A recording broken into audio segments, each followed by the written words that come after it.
vamos abençoar o Mateus. Avino Malaqueno, nós queremos abençoar agora o Mateus e colocá-lo diante da tua presença, que ele seja um canal do teu Santo Espírito, que ele possa falar, Senhor, que os seus lábios possam profetizar, que haja cura, que haja libertação, que haja também revelações. É o que nós te pedimos em nome de Yeshua, nos guardando, nos protegendo, nos livrando de todo o mal. Amém.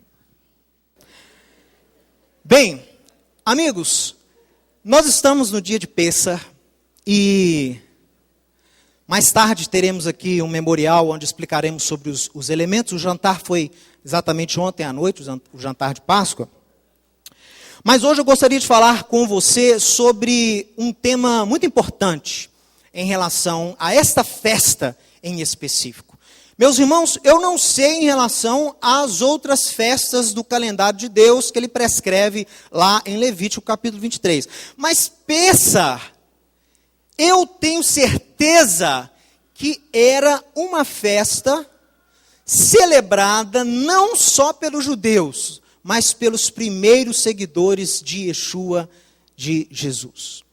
Então, eu quero mostrar para você hoje pela manhã, e para você que está me assistindo também através da internet, a importância desta festa, não só para o judeu, mas para você que é discípulo de Yeshua, que é discípulo do Rabino, do homem de Nazaré, que segue os preceitos de Deus, que foi apresentado a fé, a Bíblia, através do Messias de Deus. Então, eu quero mostrar para você a importância que essa festa teve e tem para todo servo do Deus Altíssimo. Então, será um estudo, eu vou ler muitas passagens bíblicas, então tenha a sua Tanar, tenha a sua Bíblia aí preparada, viu? Porque nós vamos estudar. Hoje é um estudo. Quem gosta de estudo vai apreciar muito o Shabat de hoje, porque será um estudo bem vasto, mas não será entediante, não será monótono. Olha, eu começo a dizer então o seguinte, que a comunhão e a proximidade dos primeiros crentes com Israel e com o povo judeu era algo muito visível no primeiro século. Essa afirmação vai nortear todo o nosso estudo. Sabe por quê? Porque nós temos provas, não só bíblicas, mas nós temos provas históricas, documentais, que os primeiros cristãos tinham tanto relacionamento com os judeus crentes, com Israel, com a Torá, com o Deus Altíssimo de Abraão, Isaque e Jacó, que os governantes daquelas regiões que não eram cristãos, que não haviam aceitado a fé, tinham dificuldade de entender quem eram aquelas pessoas. Eu me lembro de ter lido uma carta do historiador e naturalista Plínio. Plínio, escrevendo sobre os gregos que eram discípulos de Cristo, ele escreve que ele considerava os discípulos como sendo uma terceira raça, uma terceira genos, não é? Já existia o conceito de raça. Por quê? Porque os romanos não conseguiam enxergar o que eram aqueles cristãos, porque eles não eram judeus, porque eles não eram obrigados à circuncisão. Eles também não eram mais gregos, porque não adotavam mais o politeísmo, a religião grega, nem adotavam os costumes, nem as culturas pagãs da Grécia. Então, o que eles falavam? É um terceiro grupo, é um terceiro povo, né? É um povo que serve o Deus dos judeus, que adora o Messias dos judeus, que estuda a Bíblia dos judeus, e que apesar de não terem sido feitos judeus segundo a carne, estão junto com os judeus nessa nova religião. Então, assustava os governantes da época o quão próximo as comunidades cristãs fora de Israel eram do povo judeu. E sabe qual era um dos elementos que mais aproximava esses dois povos? Que mais aproximava o discípulo de Cristo não judeu do discípulo de Cristo judeu? Sabe o que era a maior das ferramentas? Eram as Hagim, que em hebraico, as festas. As festas de Israel eram um dos elementos mais usados pelos apóstolos para aproximar as pessoas de Israel, dessa cultura, não uma cultura judaica, mas uma cultura bíblica, pessoal. Olha, existe um autor chamado David Stern, que até palestrou aqui no nosso último congresso, e ele disse o seguinte, que, na visão dele, ele é um acadêmico, um estudioso, ele acha que a forma como os apóstolos escolheram para levar o evangelho para as nações, eles desenvolveram um judaísmo transcultural. Porque não era aquele judaísmo normativo da época, mas também não era uma fé descaracterizada, sem raízes e sem origens. Então, eles fazem um tipo de judaísmo transcultural que não feriria a identidade cultural dessas outras nações, mas ao mesmo tempo apresentaria a elas de onde veio a fé que estava sendo anunciada. Meus irmãos, um dos maiores problemas hoje com o cristianismo é que o cristianismo perdeu a noção de origem, perdeu a noção de pertencimento, perdeu a noção de identidade. Eu falo muito sobre isso na palestra O Elo Perdido, que também está no nosso canal do YouTube, você pode ir lá pesquisar sobre essa identidade perdida. Mas eu quero provar para você que essas festas não só eram importantes antigamente, pessoal. Páscoa, Pentecoste, Shavuot, né?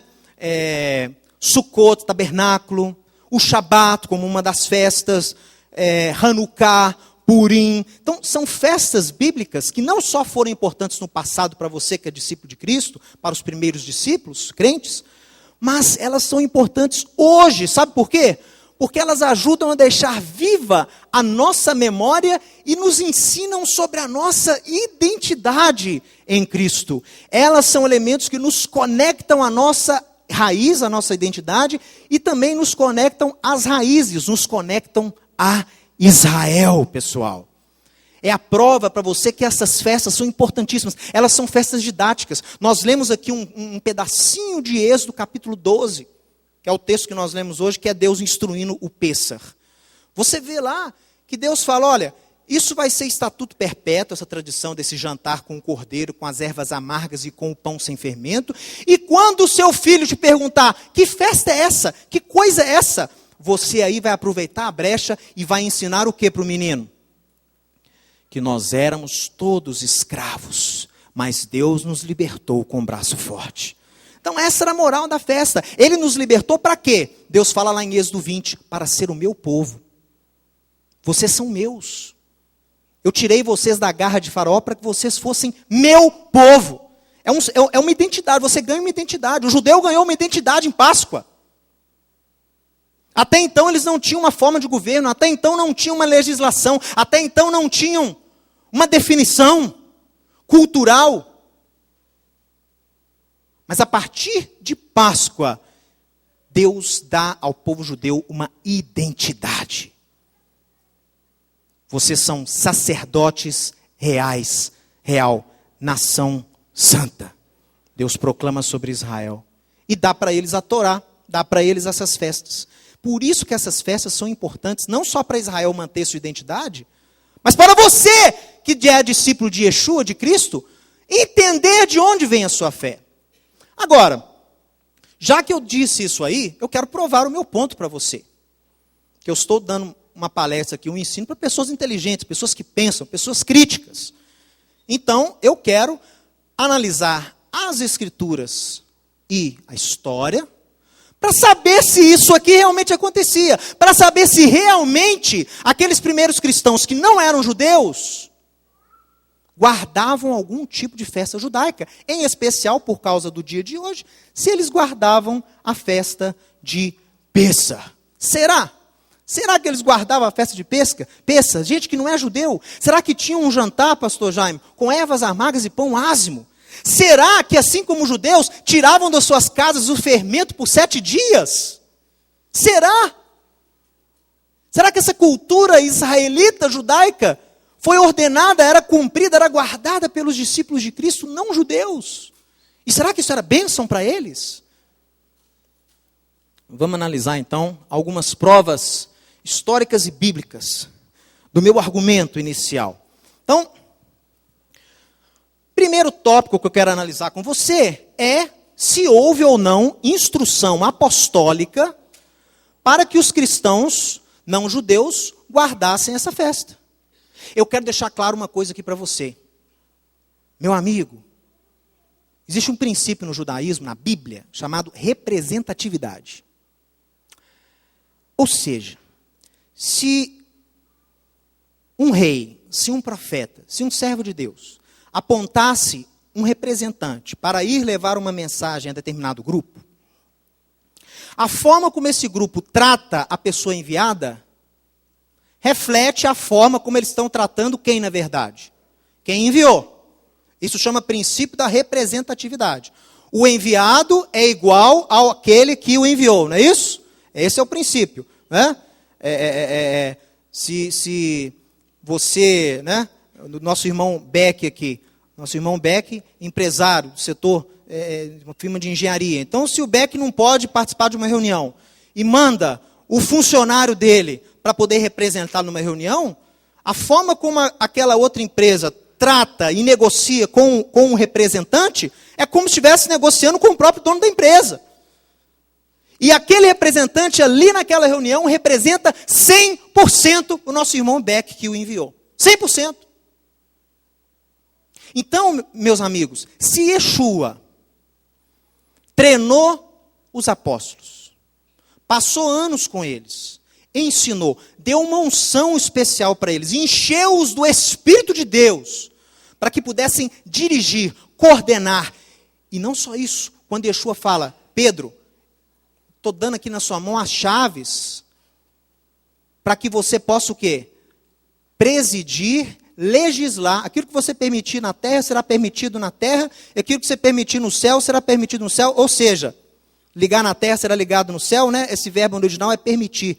Isso é uma frase rabínica, é o que o rabino fala para o seu discípulo, quando ele já está partindo. Ele fala, olha, eu te ensinei tudo que eu sabia. Se surgir uma situação que não está envolvida naquilo que eu te ensinei, você tem autoridade para usar o que eu te ensinei até agora para decidir sobre essa nova questão. E a sua decisão será uma decisão divina. As pessoas devem acatar como se fosse o próprio Deus dizendo. Esse é o princípio judaico que Jesus usou com os apóstolos. Então, pessoal, se Yeshua ordenou os apóstolos, eu tenho que crer que Paulo, que Pedro, que Tiago, que João e os outros legislaram pelo poder de Yeshua, que era o poder de Deus. Porque Deus havia ungido o seu filho. Então os apóstolos decidiram por intermédio divino. E eles foram confrontados com várias questões que Yeshua não havia ensinado. Mas eles usaram os princípios da Bíblia para decidir sobre essas novas questões.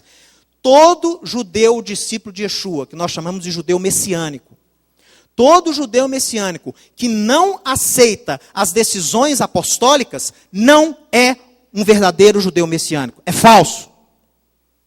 Porque todo judeu messiânico, por natureza, deve acatar as palavras dos apóstolos como sendo instruções divinas para as nossas vidas. Isso tem que estar claro. Palavra de Paulo, instrução de Pedro, ordem de João, para mim é inegociável. Eu trato como se fosse o próprio Yeshua dando a lei. Porque assim ele prescreveu. Receberam unção para isso. Por isso que a primeira prova, para a gente saber se os discípulos não judeus celebravam ou não a Páscoa judaica, é se houve instrução apostólica. Porque se algum apóstolo ordenou, é como se o próprio Deus tivesse ordenado. Porque é a linha de hierarquia. Vocês estão entendendo? Quem entendeu aí? É muito simples. Então vamos ver aqui se houve ou não instrução dos apóstolos. Primeiro texto, 1 Coríntios capítulo 5. Se não quiser ler aqui, pode ler no telão comigo. Veja. Paulo instruindo aos não-judeus em Corinto. Lançai fora o velho fermento, para que sejais nova massa, como sois de fato sem fermento. Porque também Cristo, o nosso Cordeiro da Páscoa, foi imolado. Por isso, celebremos então a festa, não com o velho fermento, nem com o fermento da maldade e da malícia, mas sim com os ázimos. A palavra no original aí é matzot. Com os matzot, com os ázimos da sinceridade e da verdade. Pessoal, o verbo aqui, tanto no grego, tanto no hebraico, quando foi traduzido de volta para o hebraico, quanto no português, quanto no latim, está no imperativo. Celebremos, pois, a festa. Em momento algum, Paulo disse para não celebrar. Pelo contrário, ele está ordenando a celebração. E celebre não só tirando o fermento da sua casa, mas celebre também tirando o pecado da sua vida. Ele não está anulando um para instituir um novo. Ele está aumentando o significado da festa para aqueles não judeus. Celebrem sim. E o fermento, quando vocês estiverem tirando, lembra que você também tem que tirar o pecado da sua vida. Por esta frase aí sozinha, quando ele fala para tirar o fermento, eu posso afirmar para você, só pela instrução apostólica, que aqueles crentes ali em Corinto, não judeus, celebravam a festa da Páscoa judaica e também a festa dos pães asmos. Por quê? Porque no dia de Páscoa começa uma festa chamada pães asmos. O judeu não come fermento por 7 dias e tira o fermento da sua casa.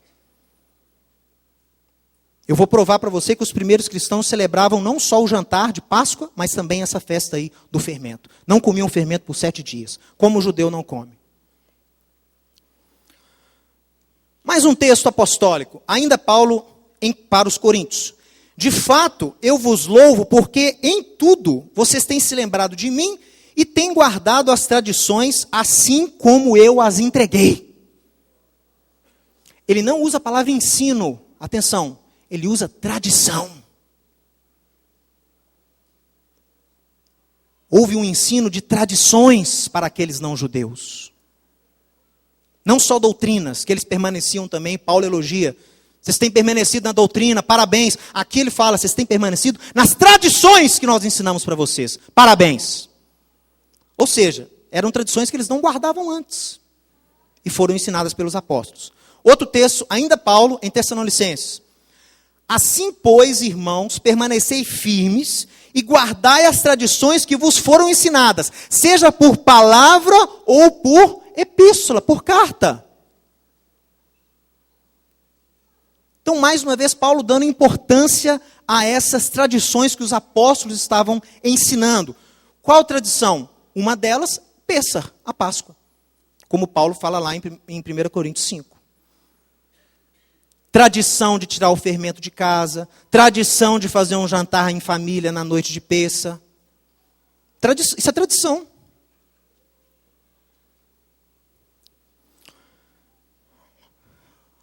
Vamos analisar outra tradição apostólica. Eu vou ler com você com bastante calma. Colossenses capítulo 2. Como eu tive que resumir um pouco o texto, acompanhe aqui comigo na tela, mas saiba que esse texto foi todo na íntegra retirado do capítulo 2 de Colossenses. Acompanhe aqui comigo. Veja aí. Paulo falando para não judeus cristãos. Em Cristo, vocês também foram circuncidados.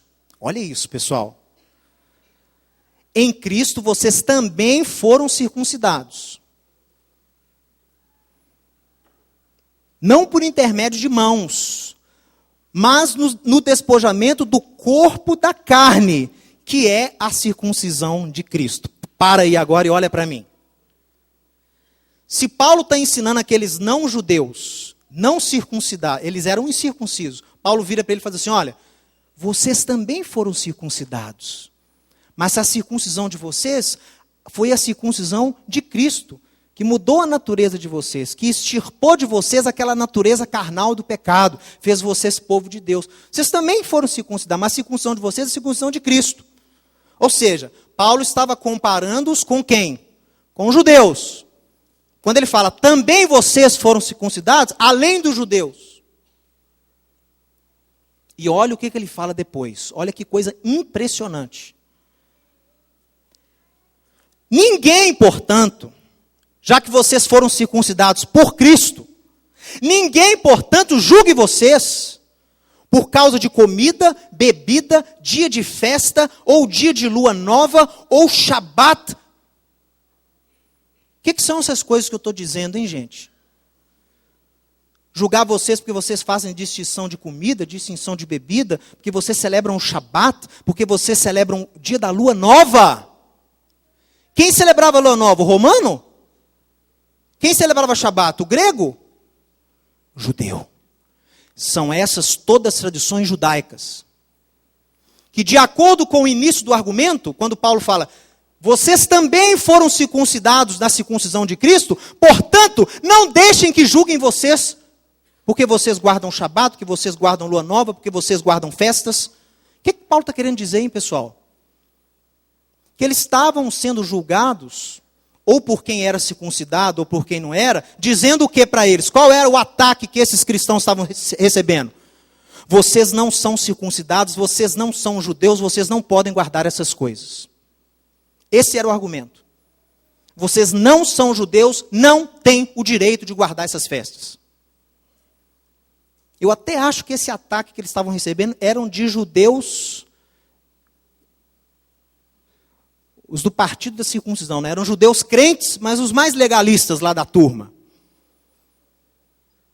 Porque os cristãos começaram a celebrar a Páscoa, aí chegaram os legalistas e falaram, não, vocês não podem não, vocês esqueceram que a Torá fala que só o estrangeiro não pode celebrar a Páscoa? Vocês esqueceram que o Shabat Deus deu foi para Israel, não foi para vocês? Deus deu lei alimentar lá em Levítico 11, não foi para vocês, foi para nós, circuncidados. Vocês não têm o direito de guardar nada disso. Aí Paulo fala, não, eles foram circuncidados na circuncisão de Cristo. Portanto, não deixe que julgue vocês por essas coisas. Que eram celebrações de quem era circuncidado, judeu. Porque tudo isso tem sido sombra das coisas que haviam de vir. Porém, o corpo é de Cristo. Se morrestes com Cristo para os rudimentos do mundo, e a palavra rudimento eu pus aí em grego, veja aí, stoikeion. Stoikeion. O que é stoikeion? É rudimento, pessoal, mas é rudimento religioso. É o que os gnósticos adoravam como sendo a fonte de toda o dínamo da criação, a força vital que comanda o mundo. Que são o quê? Os rudimentos do mundo. Terra, água, ar e fogo. Então, os gnósticos adoravam esses elementos como sendo os elementos que dão vida ao universo. Então Paulo fala, vocês morreram para essa religião aí. Por se vocês morreram com Cristo, para essa religião dos rudimentos do mundo, como é que vocês, como se vivessem no mundo, estão se sujeitando a dogmas, a obrigações, instruções de homens? E essas instruções diziam, não toque nisso, não prove daquilo, não toque naquilo outro, segundo os preceitos e doutrinas de homens? Pessoal, você acha que Paulo está falando aqui sobre coisa judaica ou coisa pagã? Fala assim, se vocês morreram para a religião do mundo, para a religião gnóstica, como é que vocês estão aceitando esse tipo de regra sobre a vida de vocês? Não toque nisso, não toque naquilo outro, não faça isso. Não. Ele explica. Porque essas coisas com o uso te destroem.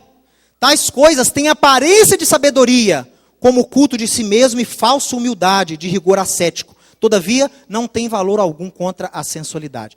Se Paulo estiver falando que esses rudimentos, esses preceitos e doutrinas de homens, são preceitos judaicos, ele acabou de dar um tiro no pé.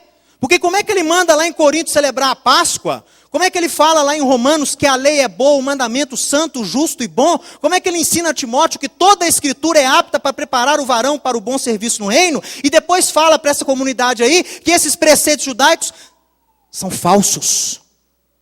Pode ter sido a mesma... Pessoal, não precisa ser teólogo para entender. Paulo não está falando aqui de lei judaica. Essas regras de homens são leis gnósticas.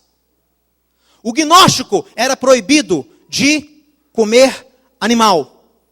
Ele era vegetariano. Todo gnóstico era proibido de comer carne. Eles se abstinham do mundo material. Tudo que era importante para eles era o mundo material. Eles eram platonistas. Então não se importavam com a carne, se vestiam mal. Não tocavam em determinados elementos para não ter contato com a matéria. Tudo que eles valorizavam era o intelecto. Quem tinha falso rigor ascético, o que é o asceticismo?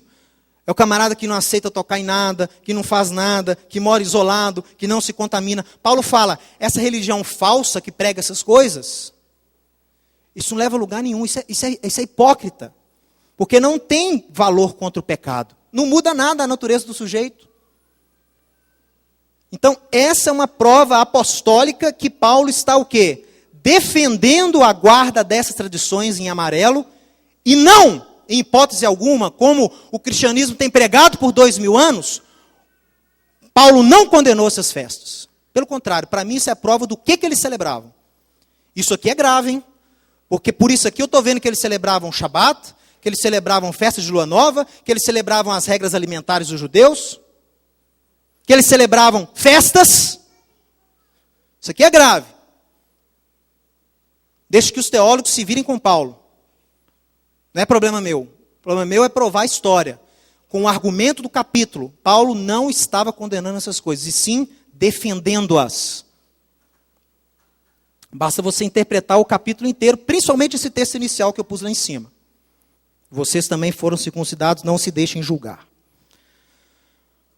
Bom, será que tem mais? O Mateus só está usando interpretações próprias dele.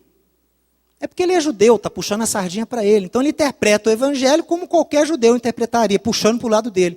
Tudo bem, pessoal. Vamos usar então um texto patrístico. Vamos usar então um texto de algum pai da igreja católica, ou da igreja inicial.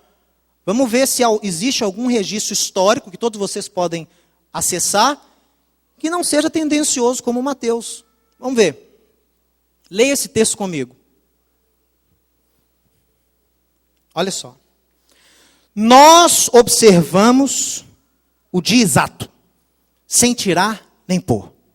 Pois na Ásia, grandes luminares também caíram no sono, incluindo João, que foi uma testemunha, um professor, se deitou no peito do Senhor, e Policarpo, que foi bispo e mártir, e Trásias, bispo e mártir de Eumênia, que dormiu em Esmirna. Por que precisaria eu mencionar ainda o bispo e mártir Sagares, que se deitou em Laodiceia, ou ainda o abençoado Papírios, ou ainda Melito? Todos estes observavam o 14º dia da Páscoa judaica de acordo com o Evangelho, não desviando em nenhum aspecto, mas segundo a regra da fé.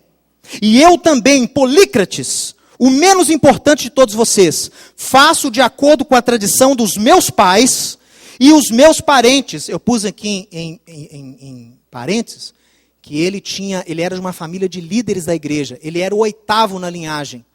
Ele teve 8 parentes que eram bispos também nas igrejas da Ásia. E eles todos sempre observaram o dia que as pessoas separam o fermento. Pois os que são maiores do que eu disseram, aqui é a palavra dos apóstolos, discurso de Pedro, se eu não me engano, nós devemos obedecer a Deus ao invés de homens. Quem escreveu isso? De onde eu tirei isso? Isso é História Eclesiástica de Eusébio, capítulo 5, livro 5, capítulo 24, onde Eusébio relata a carta que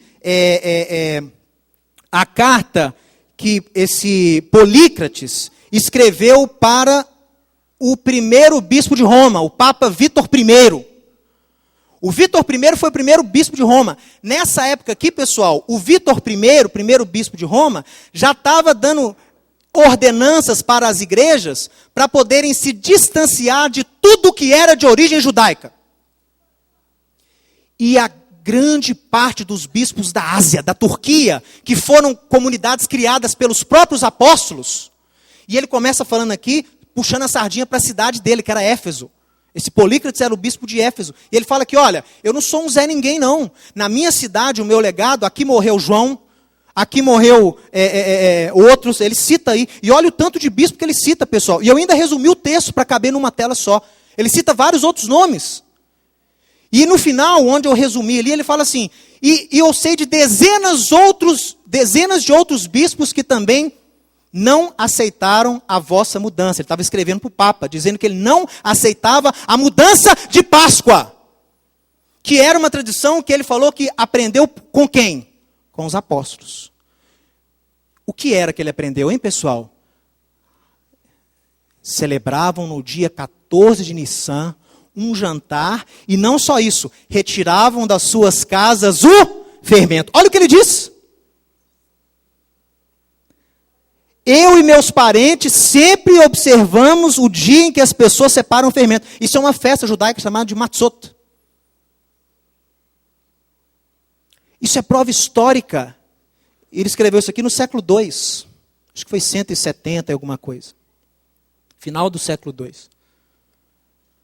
Prova irrefutável que toda a igreja da Ásia não aceitou, grande parte, não aceitou a decisão romana papal de mudar a cerimônia de Pêssar.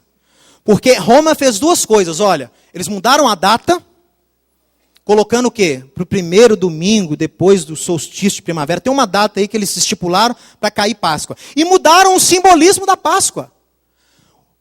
Os apóstolos ensinaram que a Páscoa era o quê? A Páscoa judaica. O que fala a Páscoa judaica? Saída do Egito, saída da servidão para a liberdade. E aí entra Cristo, porque Cristo é o veículo, Ele é o nosso Cordeiro Pascal, que nos tira da escravidão, nos leva para a liberdade. O que os romanos, os bispos romanos mudaram? Não. Esse tema aí de sair do Egito e ir para a Terra Prometida, esse é tema de judeu. Nossa Páscoa vai ser outra. A nossa Páscoa vai celebrar todo domingo e vai celebrar a ressurreição de Cristo. Esses bispos, eu tenho outros documentos, eles dizem o seguinte: não, peraí, mas a ressurreição de Cristo, os apóstolos nos ensinaram que nós celebramos com a ceia.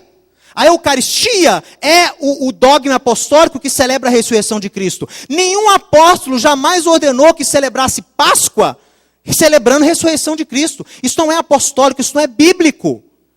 E aí Roma, com o braço forte, olha, ele quase foi preso, esse Polícrates. Ele só não foi preso porque Irineu intercedeu por ele. Não bane ele não mata ele não, porque ele é um bom bispo.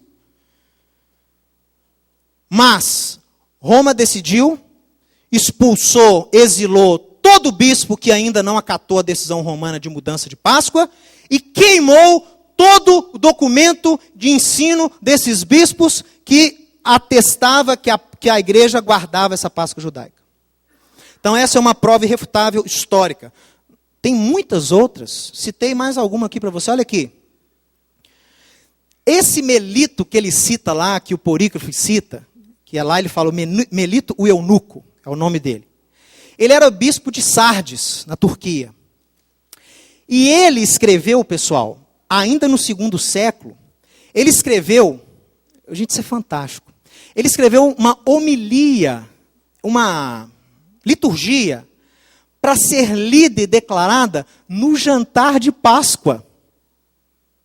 O judeu já tem isso, chama Haggadah, é o manual nosso que a gente usa para celebrar a Páscoa. Tem os textos da Bíblia, a gente canta, a gente relata salmos. O que o Melito fez? Ele pegou essa Haggadah judaica e messianizou a Haggadah. É como se ele tivesse colocado elementos de Cristo dentro da Haggadah para os cristãos celebrarem a Páscoa. E olha o que a Haggadah dele diz. Foi ele, Jesus, que nos libertou da escravidão para a liberdade, das trevas para a luz, da morte para a vida, da tirania à realeza eterna. Ele usou os princípios de Pêssar judaico no Messias. É o que eu fiz com os meus pais e minha família ontem à noite. A Haggadah que nós usamos aqui é uma Haggadah judaica, mas ela também foi messianizada. Não pelo Melito, porque isso aqui foi relíquia. A gente achou isso aqui tem pouco tempo. Eles queimaram tudo que tinha relação com isso aí. Então, meu pai fez uma Haggadah messiânica. A gente lê os textos tradicionais da Bíblia, mas também a gente fala frases como essas aqui, que chamam a existência do Messias, o nosso Cordeiro Pascal. Olha outro texto. Aqui é como se Jesus estivesse falando. E o que está conduzindo a cerimônia lia no jantar da Páscoa do Pêssar cristão. Eu sou aquele que destruiu a morte. Venham então todas as famílias dos homens que estão permeados de pecados e obtenham o perdão dos seus pecados, pois eu sou o perdão. Atenção aqui o que ele fez. Eu sei a hora exata que ele usava essa liturgia. Pois eu sou o perdão, eu sou a Páscoa da salvação, eu sou o Cordeiro imolado por vós, eu sou o resgate, eu sou a vida. Que analogia que ele fez com essa parte aí da Haggadah dele? Os 4 cálices, pessoal. Os 4 cálices que o judeu usava na nossa Pêssar, o Melito fez com os mesmos 4 cálices, mas falando o quê? A gente não lê lá de acordo com Êxodo 12? Eu sou o Senhor que vos livrei, cálice da santificação. Vos resgatei, cálice do resgate. Vos fiz meu povo, cálice da adoção. Ele fez a mesma coisa com Cristo, olha só. Ele dá o perdão, salvação, resgate e vida. Então, mais uma prova irrefutável que os cristãos celebravam Pêssar com os judeus. Agora, nós aqui do Ensinando de Sião, através da vida do meu pai, Rabino Marcelo, temos levantado essa bandeira no Brasil há no mínimo 20 anos, que é direito da igreja celebrar essas festas. Até então, a oposição que a gente tinha era a oposição tipicamente cristã, ou seja, de pessoas que interpretavam Paulo, mas com os olhos de Roma, ou seja, como se Paulo tivesse escrito contra as tradições. Até aí não tem problema, é um tipo de oposição que a gente entende, porque as pessoas não foram ensinadas dessa forma, e é necessário ser luz e ensinar a ler a Bíblia da forma correta, com o contexto correto. Sem problema. Agora, um outro tipo de oposição que para mim é novidade, é a oposição do meio judaico, não é o judaico religioso ortodoxo não, judaico messiânico, pessoal. Tem uns aí chamados judeus messiânicos, que estão falando que quem não é judeu não pode celebrar Páscoa. E estão falando que o que não é judeu para celebrar Páscoa tem que ser circuncidado. E teve um que me escreveu dizendo assim essa semana, o negócio para o gentio é o seguinte, se ele estiver na nossa congregação e quiser celebrar Páscoa, se ele não for circuncidado, esquece. Mas se ele quiser mesmo assim celebrar, deixa que ele celebre um jantar com pão francês e suco de uva. Aí eu refutei esse sujeito. Falei, meu amigo, você já ouviu falar em apóstolo? Shlichim, usar o termo em hebraico para você. Shlichim, shaliach, apóstolo, enviado, que Yeshua enviou. Você já viu a instrução apostólica de Paulo ordenando para que essas pessoas celebrassem também a festa? E eu vou mostrar por que Paulo disse isso. Aí ele me respondeu assim, não, todas as vezes que os apóstolos feriram o mandamento da Torá, eles devem ser desprezados. Você tem que ficar com a Torá e não pode ficar com os apóstolos. Meu irmão, o sujeito que pensa, um judeu messiânico que pensa assim, já não é messiânico. Que eu comecei a pregação falando. Judeu messiânico acata a decisão apostólica como sendo do próprio Yeshua, do próprio Deus. Se fala que é messiânico e fala que apóstolo errou, já não é messiânico. Messiânico não é. Decisão apostólica para mim é inegociável. Na minha opinião, se falaram e decidiram pelo Espírito, não erraram. E não foram em nenhum momento contra a Torá. Porque Paulo fala, eu sou irrepreensível em relação às tradições dos nossos pais. Ele fala isso diante do Sinédrio. Se ele fala isso diante do Sinédrio, ele não era hipócrita. Ele era cheio do Espírito, ungido pelo próprio Yeshua. Então ele não, em momento algum, Paulo quebrou a Torá, Paulo foi contra a Torá. Olha o que esses pseudo-judeus messiânicos, olha o texto que eles usam para falar que o gentio não pode celebrar a Páscoa judaica. A Torá ordena que nenhum estrangeiro celebre Pêssah. É verdade. Olha aqui. Vou citar para você Êxodo 12, 43. Disse mais o Senhor a Moisés e a Arão, esta é a ordenança da Pêssah. Nenhum, lê Alex, nenhum o quê? Estrangeiro. Nehar. Olha, a palavra que ele usa aí para estrangeiro é nehar. Que eu vou usar ela, mas é uma palavra, não é a palavra que a gente usa para estrangeiro. Estrangeiro hebraico é ger. Ou goi. Nehar é rarissimamente usado. Sabe o que significa nehar? Ao pé da letra? Desconhecido. Nahar vem de conhecimento. Nehar é o desconhecido. Não deixe nenhum estranho, né? Nenhum estranho. Uma pessoa que você não conhece, ela é estranha. Então, nenhum estranho deve comer do jantar de Páscoa. Se você, por um acaso, comprar um escravo, ele está com você, ele trabalha com você, só deixa ele participar depois que você o circuncidar. Aí que ele usa a palavra circuncisão. Com o escravo. Com o estrangeiro, ele fala que o estrangeiro não pode celebrar. Não manda circuncidar ninguém, só o escravo. E o estrangeiro, olha só, o tradutor usou a mesma palavra em português, substantivo em português, mas olha o hebraico, é diferente, não é? Aqui está escrito toshav. Uma ele usa nehar, desconhecido. A outra ele fala, e nenhum peregrino. Peregrino é pessoa que está na sua casa de passagem. Ela não faz parte da sua família, você não conhece ela está de passagem lá, o peregrino. E nenhum peregrino também deve celebrar a Páscoa, nem um assalariado. Camarada que você contrata para fazer um trabalho temporário e depois ele vai embora. Esse tipo de gente que é estranha à sua casa, estranha à sua fé, estranha à sua família, não pode celebrar a Páscoa. Ainda assim tem problema. Porque tem gente que pode falar, não, mas mesmo assim, só pelo texto da Torá eu já desmistifico isso aí. Deus não estava falando com Moisés sobre incircuncisos, estava falando sobre estranhos a Israel, pessoas estranhas a Israel. Se a gente crê que a Torá não foi anulada por Yeshua, nem pelos apóstolos, a gente tem que acreditar que o mandamento ainda está em vigor. Esse mandamento aqui está valendo ainda. Eu acredito nele. Nenhum estranho, nenhum desconhecido, nenhum peregrino deve celebrar Páscoa, porque é um jantar cerimonial, espiritual, é igual a ceia. Tem a mesma importância que a ceia. Você tem que discernir o que você está fazendo, você tem que ter pertencimento àquilo, senão traz juízo sobre você. Páscoa é assim também. Eu concordo com o mandamento da Torá. Agora, os apóstolos também concordaram. Então como é que você sai dessa sinuca? Paulo ordena que celebre a Páscoa. Para Paulo, está válido. E aí? Você fica com quem? Você fica com a Torá ou fica com os apóstolos? O que vocês me dizem?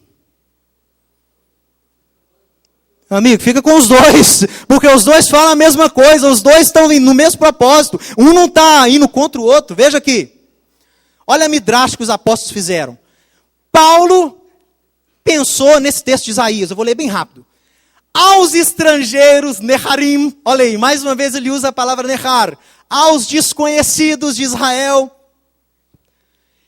que se aproximam ao Senhor. Então vai acontecer alguma coisa, que gente que era desconhecida a Israel, vai ser aproximado a Israel, alguma coisa vai acontecer, Isaías fala, e quando isso acontecer, Deus vai amar esse povo vai ser servo de Deus, eles vão guardar o Shabat, eles vão abraçar a aliança de Deus, e eles serão honrados na casa do Senhor, como o judeu.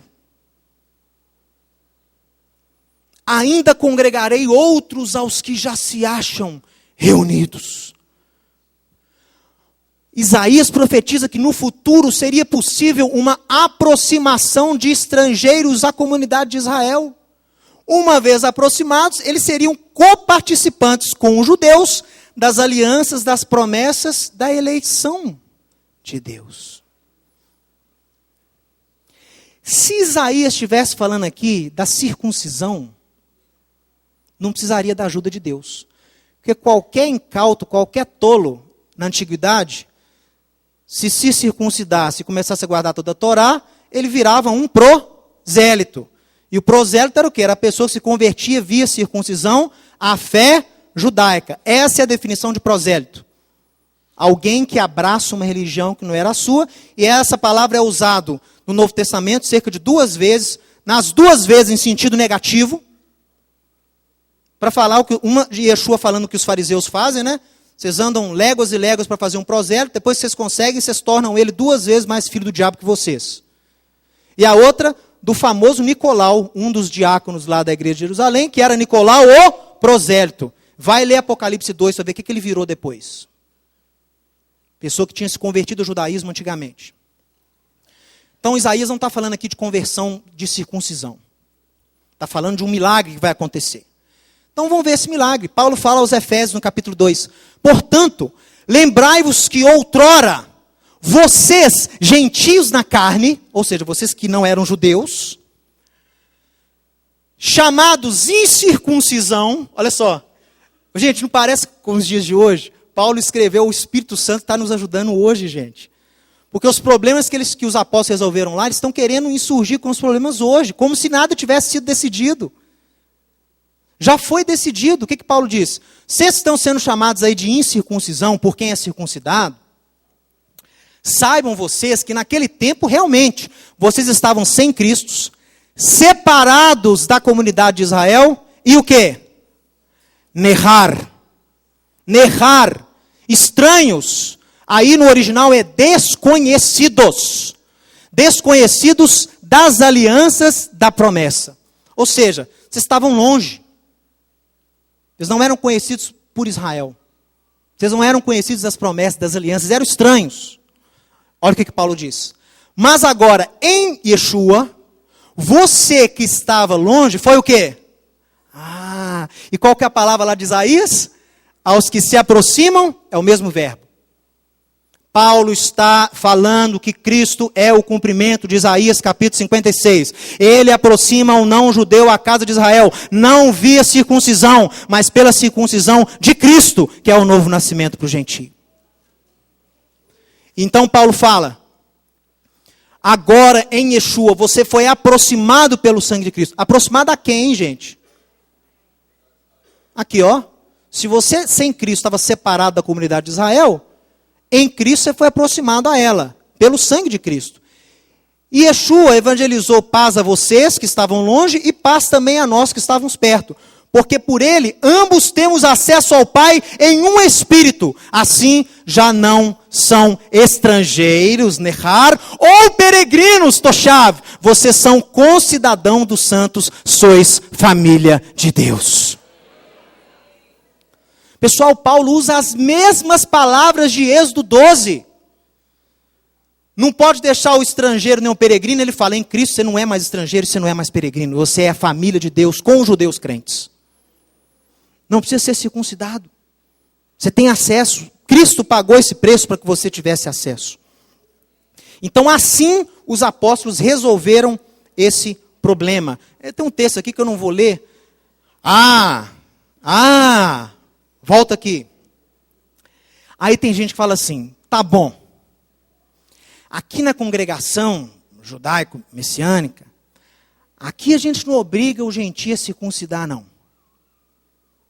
E realmente eles não ensinam em público que tem que circuncidar. Mas pessoas que já fizeram parte dessas comunidades e me procuram meu pai, contam uma outra realidade. Contam que nos bastidores é uma perturbação e uma opressão que você não faz ideia. E eles, inclusive, dão o nome de rabinos para poder fazer a sua circuncisão. Perturbam gentios a serem circuncidados para terem mais status na comunidade. Heresia, heresia, heresia, heresia. Afaste-se dessas comunidades. Tudo bem. Aí vem o outro. Eu acho que se foi bom para Abraão, para o povo judeu, por que não vai ser bom para mim? Eu sei que eu não tenho, mas se eu quiser eu posso. Eu sei que eu não sou judeu, mas se eu quiser eu posso. Calma.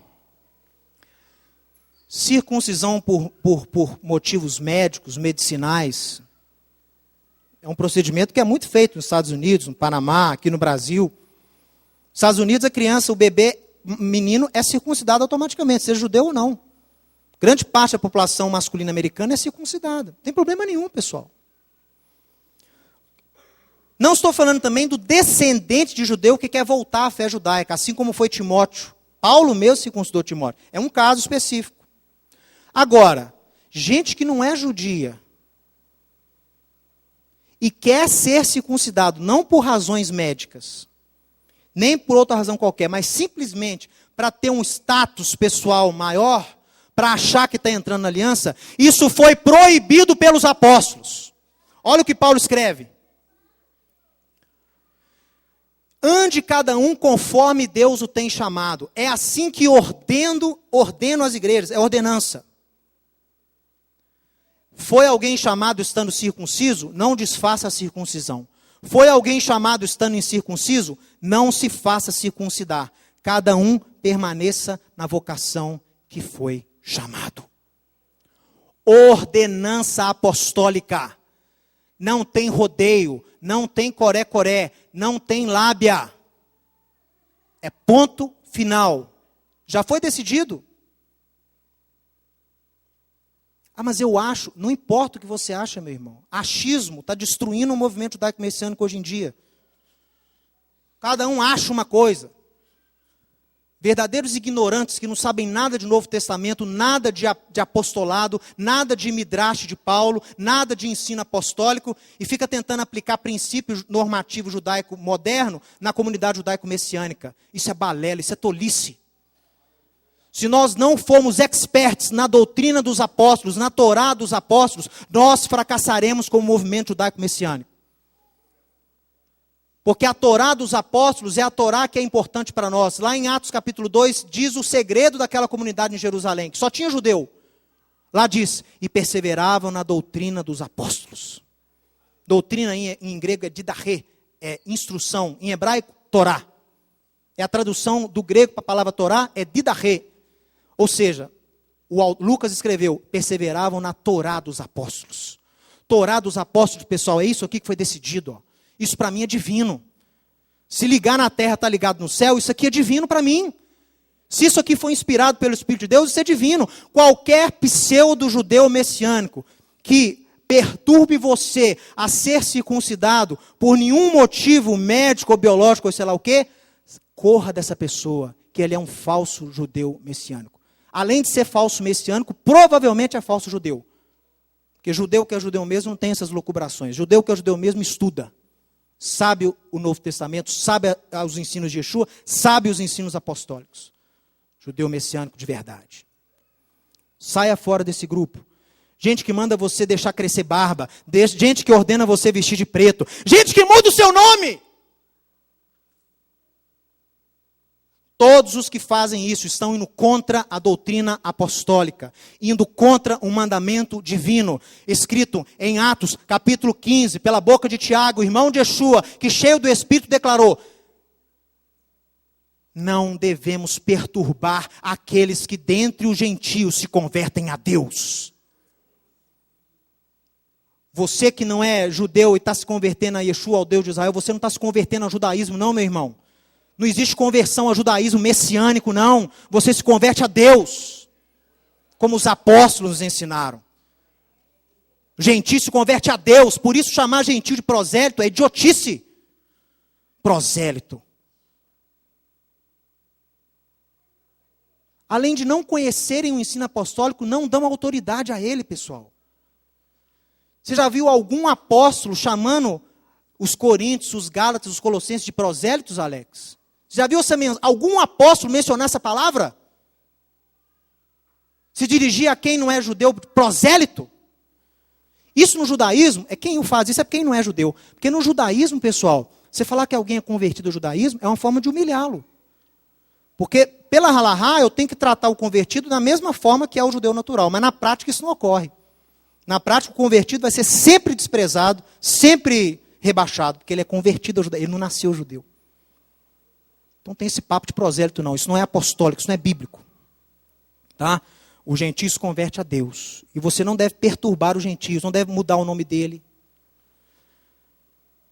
Ah, porque eu li aí, é sempre assim, né? Eu li no Google que o judeu, quando ele nasce, na circuncisão dele, lá na sinagoga, ele recebe um nome para ser usado em Israel. É o Shem HaIvrit, é o nome hebraico. É verdade. Mas a própria cerimônia atesta, e será chamado em Israel, vai Krashmob Israel, e será chamado em Israel o nome tal. Foi claro, não foi? Onde que ele será chamado pelo nome hebraico? Hein? E no país dele de nascimento, de vivência, de trabalho? Pelo meu nome civil, eu tenho registro civil, eu tenho CPF e carteira de identidade. Certidão de nascimento e certidão de casamento.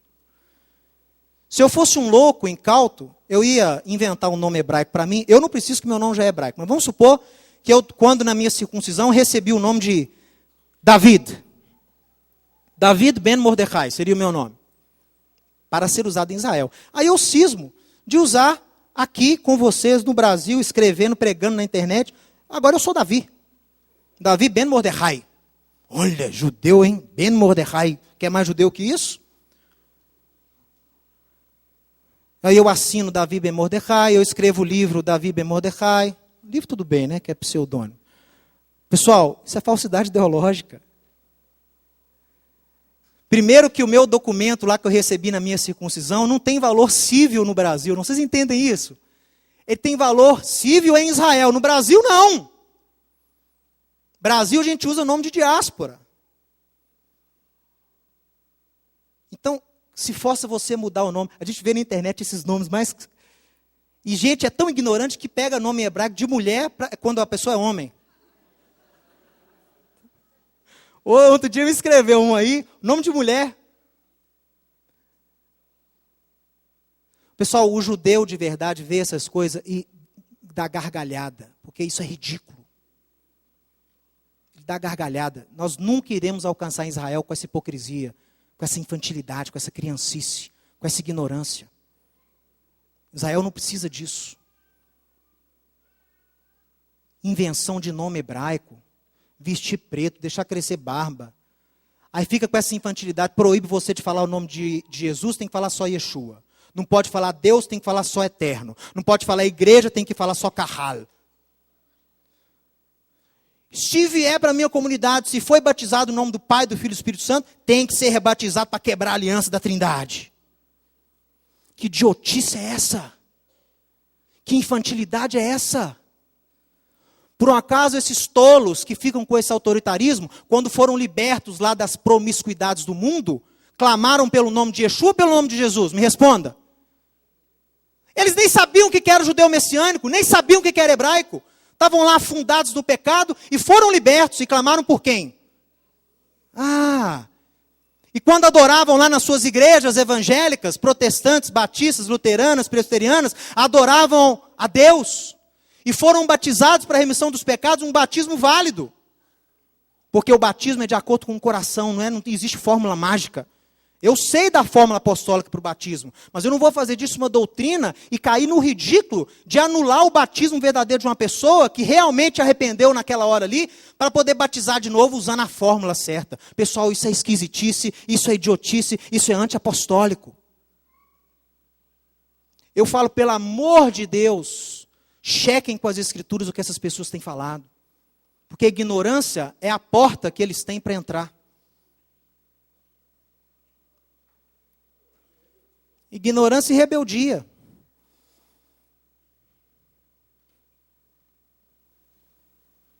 Então, pessoal, saiba julgar. Esse é um ensino que fala da identidade da igreja.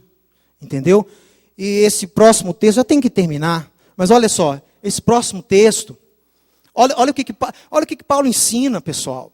É aquilo que eu falei aqui, fica com essa infantilidade de proibir as pessoas de falar, de dizer, mas estão dando um tiro no próprio pé. Porque todas elas, que antes eram evangélicas, todos esses judeus aí, pseudo-ortodoxos, todos eram evangélicos antes. E quando eram evangélicos lá fazendo a obra de Deus, não duvido, usavam Jesus, usavam Deus, eram batizados. Você vai jogar isso tudo fora? E o poder que libertou ele quando ele estava lá na idolatria, na promiscuidade? Pessoal, assim também Davi declara ser bem-aventurado o homem a quem Deus atribui justiça. Presta atenção na palavra de Paulo em Romanos 4. Independentemente de obras, aí Davi escreve, bem-aventurado aqueles cujas iniquidades são perdoadas e cujos pecados são cobertos. É o texto de Davi. Aí Paulo volta falando o seguinte, olha só. Espera aí. Vem, pois, essa bem-aventurança somente aos circuncidados ou veio também para os incircuncisos? Ele mesmo responde. Visto que a gente diz, a fé foi dada a Abraão para a justiça. Como, pois, foi dado para Abraão? Quando Abraão foi escolhido, ele era circuncidado ou incircuncidado, pessoal? Então Abraão foi usado por Deus sendo incircuncidado. Ele só foi circuncidado porque ele obedeceu ao chamado, pessoal. Olha aqui, leia Paulo. Como, pois, foi atribuída a justiça para Abraão? Ele já sendo circuncidado ou ainda incircunciso? Não no regime da circuncisão, mas sim quando incircunciso. E recebeu o sinal da circuncisão como selo da justiça de obediência que ele teve quando ainda era incircunciso. Para vir a ser o pai de todos os que creem, embora não circuncidados. Está falando de você que está me ouvindo que não é judeu. Abraão é seu pai, ainda que você não seja circuncidado. A fim de que lhes fosse imputada a justiça, e também Abraão foi feito o pai da circuncisão, isso é, daqueles que não são apenas circuncisos. Olha aí. Para o judeu também, amigão, não vale só cumprir lá a tradição de circuncidar o seu filho, não. Se essa pessoa, se esse homem que foi circuncidado, não for também, não andar também nas pisadas da fé que teve Abraão, não vai adiantar nada a circuncisão dele. Sim, deve ser circuncidado todo judeu. Mas além da circuncisão física, tem que ter circuncisão do coração. Não foi por intermédio da lei que Abraão ou sua descendência coube a promessa de ser herdeiro do mundo, e sim mediante a justiça da fé. Ou seja, o argumento do apóstolo Paulo, você que não é judeu, pode ser herdeiro de Israel, pode ser co-herdeiro com Israel, pode ser co-herdeiro com Israel, pode ser coparticipante com Israel, pode ter acesso às bênçãos e promessas dadas a Israel, pode ter acesso às alianças dadas a Israel, o que inclui as festas bíblicas, sem ter que virar judeu via circuncisão, ou sem ter que fingir que é judeu, ou sem ter que aprender hebraico, sem ter que falar Yeshua ao invés de Jesus. Sim, eu falo Yeshua porque sei que o nome dele é Yeshua, eu sei que Jesus foi uma transliteração, do hebraico para o grego. Jesus é o Yeshua, o grego não tem a letra X, o som X. Onde era X, eles falavam S. Yeshua, ou Yeshu, como Jesus era conhecido na Galileia, Yeshu e Yesu. O S, né, é dado para substantivos próprios em grego. Então, Yeshu virou Yesu, que virou Jesus, um nome. Tem nada de Deus cavalo, o Deus... Hoje isso é ignorância, pessoal. Que Deus cavalo o quê? Deus cavalo salva alguém? Deus cavalo unge alguém? Deus cavalo faz alguém nascer de novo, pessoal? Pessoal, minha família nasceu de novo por um ato milagroso.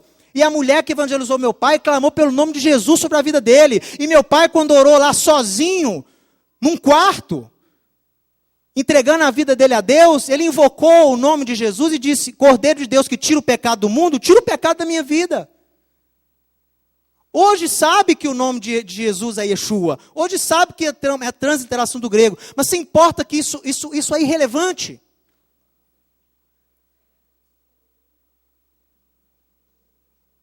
Isso é infantilidade doutrinária. Atrasa a nossa obra, atrasa o nosso serviço, divide o nosso trabalho. Outro dia meu pai escreveu no site lá, cobraram até a gente fazer um estatuto de fé. Coisa que a gente não tem, o judeu não tem. O meu estatuto de fé é a Bíblia. Mas o povo quer, o povo é inquisitor, o povo quer a inquisição. Então quer o estatuto de fé, porque se você não concordar com o que ele crê, você não é irmão. O povo é assim. Os legalistas. Depois eu que sou legalista. Insistiram até a gente colocar lá. Cremos no Deus único de Israel. Cremos na escolha de Israel. Cremos no Filho desse Deus Altíssimo, que foi outorgada a Ele toda a autoridade, para representar plenamente Deus entre os homens. Aí um malucão escreveu, ensinando Sião, querendo a Trindade. Falou que Jesus é plenamente Deus representado para o homem. Quê? Você já leu Colossenses, meu amigo? Você já viu que Cristo, o Mashiach, como enviado de Deus, como enviado do Pai, foi dada a Ele toda a autoridade para representar a Deus na sua totalidade, a nós homens? E que Paulo escreve, nele habita corporalmente a plenitude da divindade? Ou Paulo era trinitariano?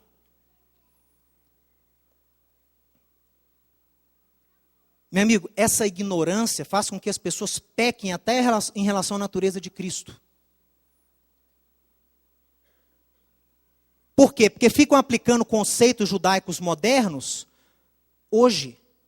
O judaísmo, por causa das perseguições, o judaísmo normativo de hoje, por causa das perseguições dos cristãos, da intolerância dos cristãos, fez uma teologia contrária à Torá e contrária principalmente a Yeshua. Você não pode querer aplicar os princípios de rabinos de hoje, da Idade Média, na minha fé. Porque o que me interessa é a Torá da Bíblia, é a Torá dos apóstolos. Se Deus fala que gerou um filho, se Deus fala que tem um filho, e esse filho é Senhor, esse filho foi dado autoridade para ele é Senhor. Se Deus fala que a palavra dele criou o mundo, que quem criou o mundo foi a palavra de Deus. Deus disse, haja luz e houve luz. Foi a palavra que criou o mundo. E se o apóstolo fala que a palavra é o próprio Cristo, é o próprio Messias, se o apóstolo João declara no primeiro capítulo que todas as coisas foram feitas por intermédio dele e para ele, ele veio de Deus, ele sempre esteve com Deus, ele é eterno como o seu Deus, porque ele é filho, Ele não é o Pai, Ele é o Filho, mas a nós, pessoal, Ele foi dado autoridade para representar o Pai na sua totalidade.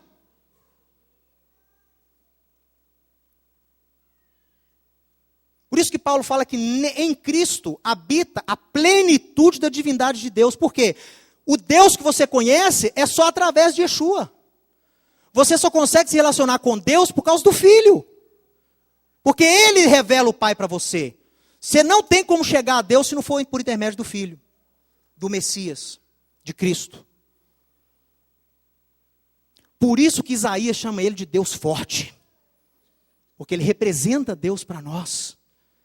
Por isso que Ele é chamado de Deus forte. Não que Ele e o Pai sejam uma pessoa, um ser incrustado. Não, são pessoas, o Pai e o Filho. Mas o Filho enviado na autoridade do Pai, representa a nós o Pai da forma que nós podemos compreender. Ele para nós é Deus conosco. Ele para nós é Deus forte. Ele para nós é Pai da eternidade. Ele para nós é Adonai Tzidkeinu, Senhor nossa justiça. E por crer na Bíblia e nos apóstolos, não quer dizer que eu estou adotando uma doutrina do 4º século chamada Trindade. Aí numa pregação que eu fiz há um tempo atrás, eu citei o seguinte, que é o que eu vou terminar essa pregação hoje. Falei, pessoal, tem muita gente séria aí tentando servir a Deus, pessoal. Olha esses primeiros bispos aqui que eu li, mais de 50, que perderam a vida porque não quiseram mudar a data de Páscoa, porque não quiseram abandonar o ensino apostólico. Gente que sofreu, gente que lutou para a igreja ficar conectada em Israel. Veja ao longo da história do cristianismo. O problema do messiânico é que ele é muito ignorante da história da igreja. Tinha que conhecer mais a história desses homens de Deus, testemunhos que nós aprendemos, de homens que evangelizavam, que curavam, que pregavam a palavra de Deus, que pregavam arrependimento. Ah, mas eles não entendiam Israel. Na época não tinham como entender. Não existia Israel, Israel estava exilado. Eu não os culpo por isso, porque eles aprenderam assim. Eles não são condenáveis por isso. Você não está aqui para condenar judeu messiânico, você está aqui para ser luz, ser bênção, para mostrar o caminho. Você entende, pessoal? Quando chega um maluco e chama a igreja de Babilônia, saia da Babilônia, venha para a verdadeira religião. Que papo furado é esse? Tiago fala que a verdadeira religião é essa, ajudar os pobres, ser justo e ser obediente a Deus. Se ele está fazendo isso, é verdadeiro o que ele está pregando. Agora, se está condenando todo mundo, Jesus veio para condenar? Ah, vocês fazem conferências, vocês são judeu messiânico, mas vocês fazem conferências para a igreja, para pastores. Minha função como judeu não é ser luz, não, para as nações? Você quer o quê? Já pensou se Yeshua ficasse com os discípulos só presos dentro da sinagoga? Ó, como somos judeus, ó, como somos escolhidos, ó, como temos conhecimento. Não, meu amigo, ia no meio dos pecadores, comia e bebia com os pecadores. Mandava os discípulos nas cidades, até de samaritano eles iam. Tem que ir lá levar o conhecimento. Que profeta é esse cômodo que não sai do quarto? Profeta tem que ir lá, tem que falar. Se a igreja está na situação que está, eu me incomodo e eu vou lá para poder mostrar o que eu acho que está errado. E olha, os apóstolos nos ensinaram, retenham o que é bom, pessoal. Saiba reter o que é bom. Agora, como é que você vai saber se tem alguma coisa boa se você é ignorante, se você não conhece? O pessoal fica nessa neura aí, esses pseudo-messianos, essa neura com o negócio de trindade. Trindade, trindade, trindade. Algum desses malucos já leu o Concílio de Nicéia todo? Eu já li. Já dei palestra aqui na Hartzion sobre Nicéia. 2 semanas sobre Trindade. Eu posso dizer para você que tem muita coisa que eles acertaram. Mas há aspectos que realmente feriram a palavra de Deus. Mas em grande parte, quando eles tratam Yeshua como tendo o poder divino do Pai, está certo. Quando tratam Yeshua como sendo Deus, estão cumprindo uma regra judaica de representatividade. O enviado é igual àquele que o enviou. Nisso acertaram. Na parte da falta de hierarquia, de independência entre eles, erraram. Mas na divindade de Cristo acertaram. Cristo é eterno, veio do Pai, tem a mesma essência do Pai, está tudo certo. Mas tem que ler para conhecer, pessoal, tem que aprender. Nossa função não é condenar, nossa função é ser luz. Amém? Então, olha, Nicéia, o concílio de Nicéia, proibiu a festa da Páscoa, no ano 325, começaram com essa proibição, mudança. Antioquia, em 341, ordenou mesmo a mudança. Por isso que a gente não celebra hoje. Por isso que Páscoa não é celebrada hoje pelo meio cristão. Por causa desses decretos. Eles proibiram mesmo a celebração de Páscoa. E o material que os bispos escreveram e que os apóstolos escreveram sobre isso foi todo destruído. Então, pessoal, a verdadeira identidade dos seguidores do partido de Cristo, dos cristãos, ela é uma identidade que está interligada a Israel. E cabe a você e a mim mostrarmos onde essa identidade se desviou para que a igreja possa por si própria retornar com a ajuda de Deus. Não serei eu um ditador, que vai condenar se você não mudar. Eu quero te apresentar a verdade, eu quero mostrar onde a coisa se desviou para que você julgue por você mesmo. Você tem o Espírito Santo assim como eu tenho. Ele ora em nome do Pai, do Filho e do Espírito Santo. Ele foi batizado em nome do Pai, do Filho e do Espírito Santo. Que isso? Pessoal, o mesmo Espírito que habita em mim, habita em você.